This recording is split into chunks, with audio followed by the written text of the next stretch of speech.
बिस्मिल्लाहिर रहमानिर रहीम। सबक नंबर अव्वल में हादा पढ़ा था और सबक नंबर दो में हादिही पढ़ा था। अब इसके बाद आगे है तिलका और ज़ाका का इस्तेमाल। ज़ाका कहाँ पर इस्तेमाल होगा, इसके लिए क्या क्या कवाइद हैं, तिलका कहाँ पर इस्तेमाल होगा, इसके लिए क्या क्या कवाइद हैं, ये हम आज के तीसरे सबक के अंदर पढ़ेंगे। सबक नंबर 3 है ज़ाका और तिलका का इस्तेमाल। देखें, इशारा करने के लिए जैसे करीब की तरफ इशारा किया जाता है, इसी तरह दरमियानी मसाफ़त की तरफ भी इशारा किया जाता है और दूर की मसाफ़त की तरफ भी इशारा किया जाता है। मतलब जिसकी तरफ आप इशारा कर रहे हैं, अगर वो आपके करीब है तो उसके लिए अलग अल्फाज हैं, अगर वो थोड़े फ़ासले पर है तो उसके लिए अलग अल्फाज हैं, अगर वो ज़्यादा फ़ासले पर है तो उसके लिए अलग अल्फाज हैं। तो यहाँ पर कुछ अल्फाज हैं जिसको हमने आज के सबक के अंदर पढ़ना है। सबसे पहले है ज़ाका।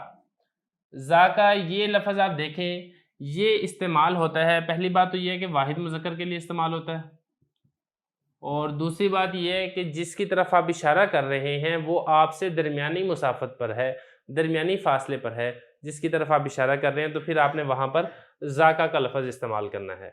और ज़ालिका ये भी इस्तेमाल होता है वाहिद मुज़क्कर के लिए, ज़ालिका भी, लेकिन इसमें ये होता है कि जिसकी तरफ आप इशारा कर रहे हैं वो ना तो आपके करीब होता है, ना ही थोड़े फासले पर होता है, बल्कि वो आपसे दूर होता है। तो फिर आप उसकी तरफ इशारा जब करते हैं तो फिर आप कहते हैं ज़ालिका।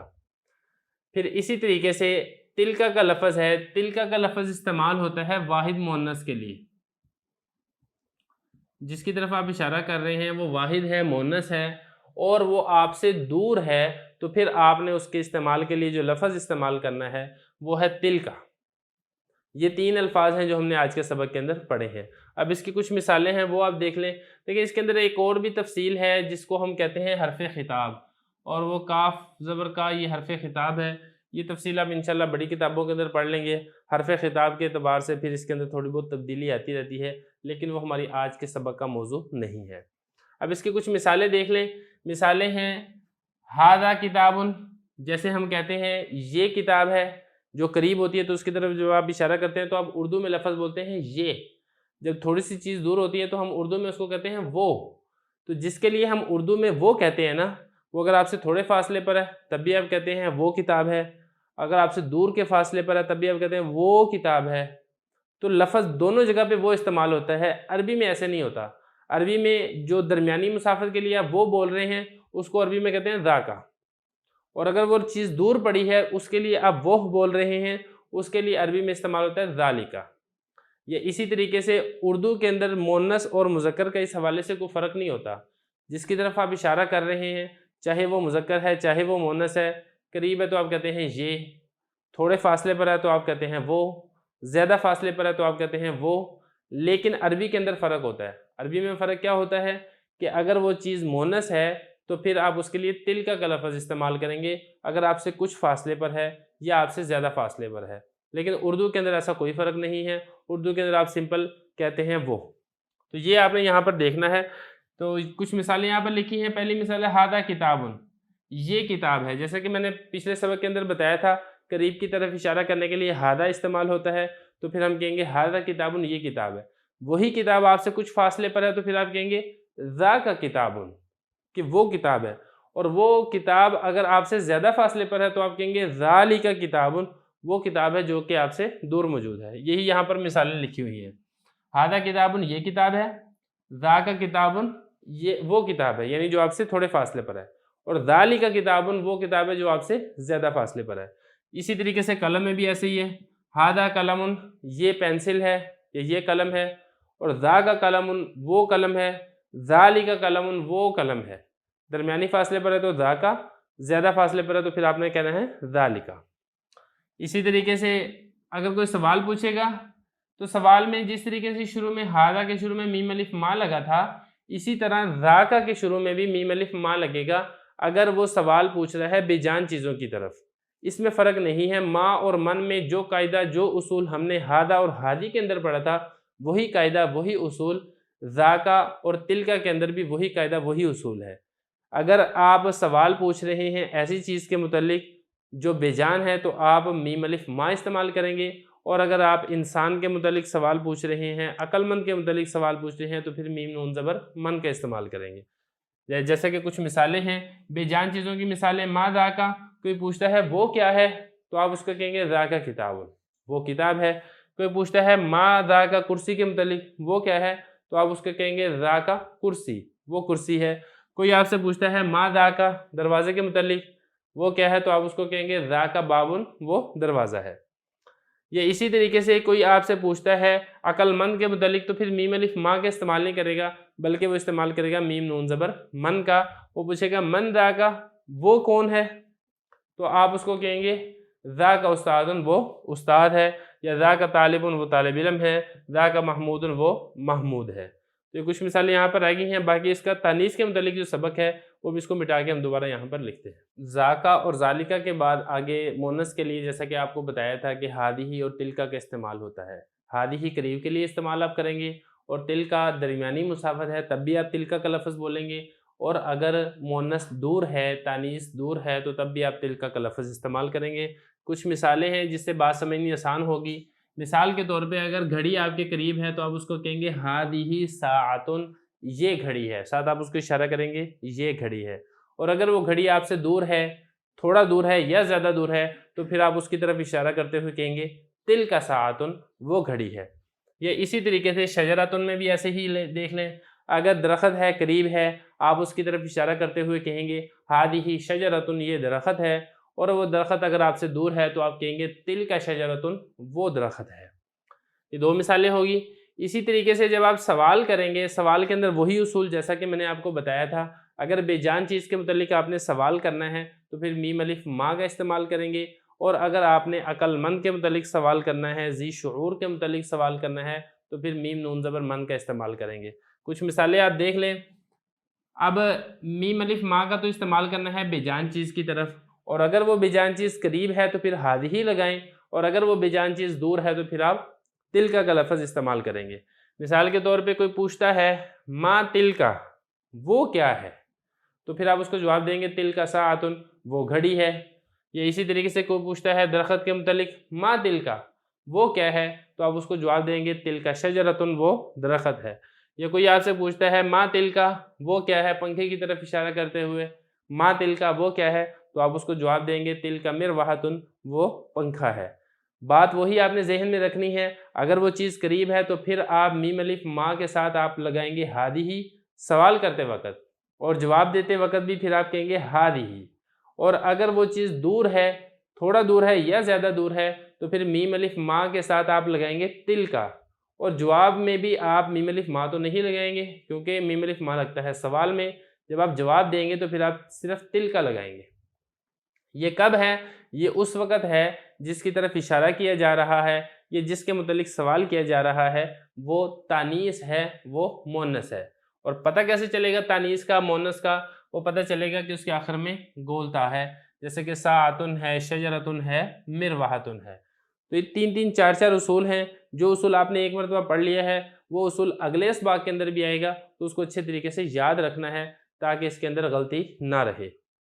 तो ये तो मिसालें थी बेजान चीज़ों के मुतालिक। अब जानदार चीज़ों में देखें, कोई पूछता है तालिबा के मुतालिक मन तिलका, वो कौन है, तो आप उसको जवाब देंगे तिलका तालिबतुन, वो तालिबा है।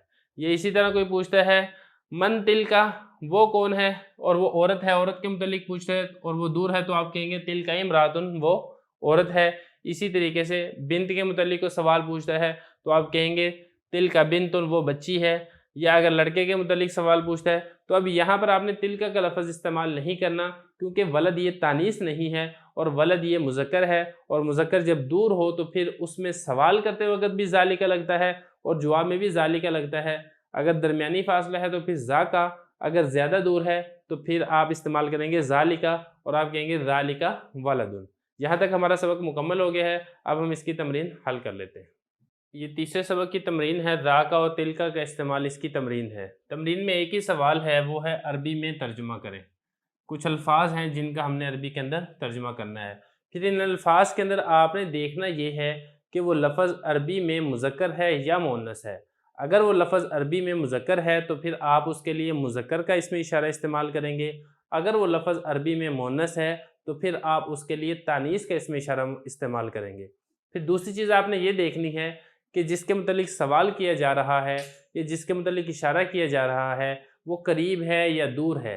اگر قریب ہے تو پھر قریب والا اس میں اشارہ استعمال کریں گے، اور اگر دور ہے تو پھر دور والا اس میں اشارہ استعمال کریں گے۔ تو سب سے پہلا کام جو ہے وہ کرنا یہ ہے کہ اشارہ جس کی طرف کیا جا رہا ہے مشار الیہ اس کو پہچانے، وہ مذکر ہے یا مؤنث ہے۔ آسان بات ہے، اگر مؤنث کی علامت ہے تو وہ مؤنث ہوگا، اگر مؤنث کی علامت نہیں ہے تو پھر وہ مذکر ہوگا۔ تو جب ہم اس کا ترجمہ کریں گے تو ترجمے میں ہم نے سب سے پہلے وہ لفظ دیکھنا ہے، اس کا ترجمہ کرنا ہے، پھر اس کے مطابق ہم نے اس کے شروع میں اس میں اشارہ لگانا ہے۔ اب مسجد ہے، مسجد عربی میں بھی مسجد ہی کہتے ہیں اور یہ مذکر ہے، تو شروع میں آ رہا ہے وہ، تو اگر تو وہ پوچھ رہا ہے جس کے متعلق وہ درمیانی مسافت پر ہے تو پھر آپ لگا دیں شروع میں ذاک مسجد، اور اگر وہ تھوڑا دور ہے تو پھر آپ لگا دیں ذالک مسجد۔ اور دوسرے نمبر پر ہے گھر، گھر کو کہتے ہیں عربی میں دار۔ اب دار یہ بھی مذکر ہے تو شروع میں آپ ایسے ہی لگائیں گے، اگر وہ درمیانی مسافت پر ہے تو آپ لگا دیں گے ذاک دارن، اور اگر وہ تھوڑا زیادہ فاصلے پر ہے یا دور ہے تو پھر آپ لگا دیں گے ذالک دارن۔ اسی طرح تیسرے نمبر پر ہے سڑک، سڑک کو عربی میں کہتے ہیں شارع۔ اب شروع میں آپ چونکہ یہ مذکر ہے لہذا شروع میں آپ ذالک یا پھر ذاک ان دونوں میں سے کوئی نہ کوئی لفظ لگا دیں گے۔ اب تیسرے نمبر پر ہے طالب علم، طالب علم کو طالب ہی کہتے ہیں عربی میں، تو یہ بھی چونکہ مذکر ہے لہذا شروع میں آپ لگائیں گے ذاک یا ذالک، کیونکہ دیکھیں وہ آ رہا ہے نا وہ، اور وہ میں نے بتایا تھا کہ تھوڑے فاصلے کے لیے بھی وہ ہی استعمال ہوتا ہے، زیادہ فاصلے کے لیے بھی وہ لفظ ہی استعمال ہوتا ہے۔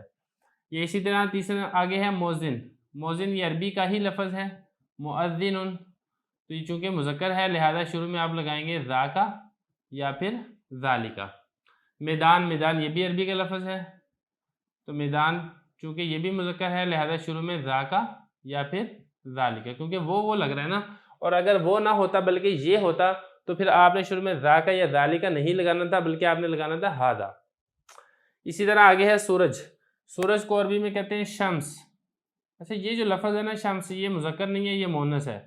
یہ مؤنث کیوں ہے؟ عربی میں اصل میں کچھ الفاظ ایسے ہیں جن کے اندر بظاہر تو تانیث کی کوئی علامت نہیں پائی جاتی، لیکن عرب کے لوگ ان کو مؤنث کے طور پر ہی استعمال کرتے ہیں، لہذا مؤنث والے تانیث والے سارے کے سارے ضابطے اس کے اوپر لاگو ہوتے ہیں۔ تو یہ چونکہ شمس عربی میں تانیث کے طور پہ استعمال کیا جاتا ہے لہذا اس میں ہم عربی کا ہی لحاظ کریں گے، اور عربی میں جب وہ تانیث کی طرف اشارہ کیا جائے تو پھر وہاں پر تلک کا لفظ لایا جاتا ہے، تو ہم اس کو کہیں گے تلک شمس۔ اسی طرح آگے ہے درخت، درخت کو عربی میں کہتے ہیں شجرتن، تو چونکہ یہ مؤنث ہے آخر میں گولتا آ رہی ہے تو پھر شروع میں لگے گا تلک، کیونکہ سوال کیا جا رہا ہے وہ۔ سائیکل کو کہتے ہیں دراجتن، یہ بھی چونکہ مؤنث ہے لہذا شروع میں لگے گا تلک، وہ سائیکل ہے۔ ماں، یہ لفظ تانیث ہی ہے کیونکہ یہ مؤنث کے لیے ہی استعمال ہوتا ہے لہذا یہ مؤنث کا لفظ ہے تو شروع میں آپ نے لگانا ہے تلک، تلک وہ ماں ہے یا والدہ ہے۔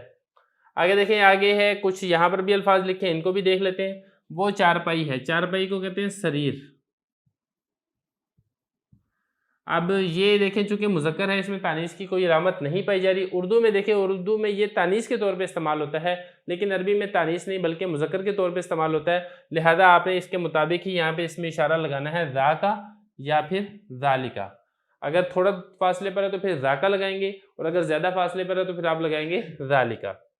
اب آگے ہے وہ کون ہے وہ، اب یہ دیکھیں جو سوال پوچھنے والا ہے نا، اگر تو مذکر کے متعلق سوال پوچھ رہا ہے تو پھر آپ نے لگانا ہے من ذاک یا پھر من ذالک، اور اگر وہ سوال پوچھ رہا ہے عورت کے متعلق یا بچی کے متعلق تو پھر آپ نے من کے بعد ذاک یا ذالک نہیں لگانا بلکہ آپ نے لگانا ہے تلک، وہ کون ہے۔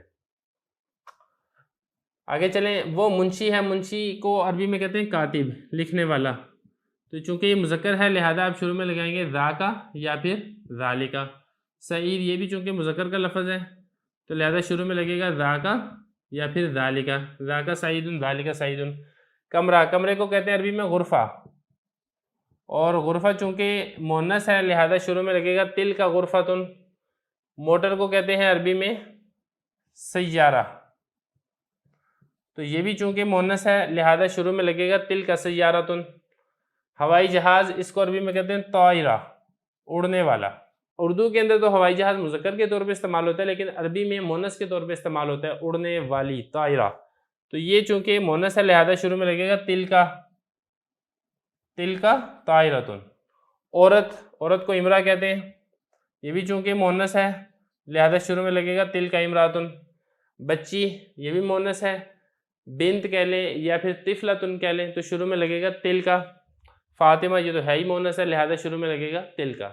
تو خلاصہ یہ نکلا کہ جس کی طرف اشارہ کیا جا رہا ہے اس کو آپ دیکھیں مذکر ہے یا مونس ہے. دوسرے نمبر پر آپ یہ دیکھیں کہ اشارہ قریب کے لیے کیا جا رہا ہے یا تھوڑے فاصلے کے لیے کیا جا رہا ہے یا دور کے لیے کیا جا رہا ہے. تو پھر ان ساری چیزوں کا لحاظ رکھتے ہوئے ترجمہ بھی کرنا ہے، ان ساری چیزوں کا لحاظ رکھتے ہوئے آپ نے اس میں اشارہ بھی لگانا ہے.